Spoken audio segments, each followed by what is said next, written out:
Kejadian pernikahan beda agama di Semarang tengah viral di media sosial. Kabar tersebut pertama kali diunggah oleh akun TikTok @sacha_alia pada Minggu 6 Maret 2022. Ia membagikan beberapa foto pernikahan yang dilaksanakan di sebuah gereja.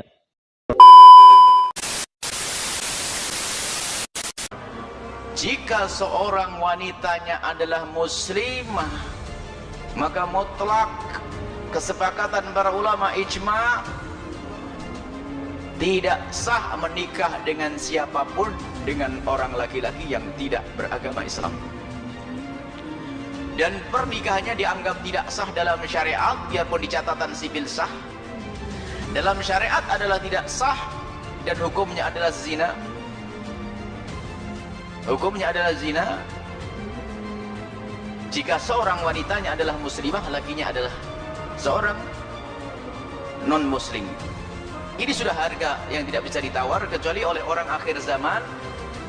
Akhir zaman yang atas nama doktor, atas nama profesor, tapi tidak pernah membaca bagaimana ulama-ulama terdahulu, lalu memperkenankan itu semua, dan itu menjerumuskan fatwa yang salah. Cuman di sisi lain dalam hal ini kita juga harus memperhatikan keadaan. Sebab ada yang mengadu kepada kami, ada seorang wanita, dia adalah muslimah, dia menikah dengan seorang non muslim, dan sudah terjadi ini, dan waktu menikah pun dia tidak mengerti. Lalu kami katakan, kami tidak akan caci anda bahwasanya anda berzina, akan tapi kami hanya memang seperti itu, tapi tidak boleh kita caci. Bahkan dia sendiri, kalau kita perlu menarik dia dengan halus. Ada lagi yang begini bentuknya, suami istri yang non muslim. Ini tidak mungkin serta-merta langsung kita jauhkan, pisahkan dan sebagainya.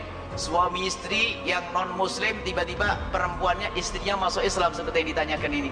Istri yang masuk Islam, memang dalam hukum fikih, jika seandainya sang suami tidak segera menyusul dalam agama Islam dalam masa iddahnya seorang istri, hitungan masa iddah, maka ketahuilah otomatis pernikahannya terpisahkan. Itu kan hukum.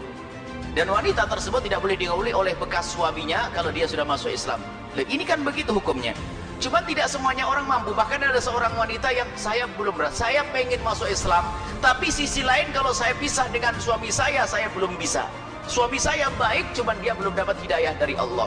Saya punya anak banyak, bagaimana Bu ya hukumnya? Masuk Islam dulu saja, sebab keislaman lebih mahal. Masuk Islam dulu, lalu urusanku dengan suamimu bagaimana? Nanti pelan-pelan. Jangan langsung pisah dari suamimu, nggak masuk Islam nanti jadinya. Islam mahal, jadi ajari dulu masuk Islam perlahan, kemudian setelah kamu masuk Islam berperilaku yang lebih bagus dari sebelum kamu masuk Islam. Semoga dengan itu semuanya suami akan tertarik dan sebagainya, baru kita kuatkan hatinya untuk berpisah.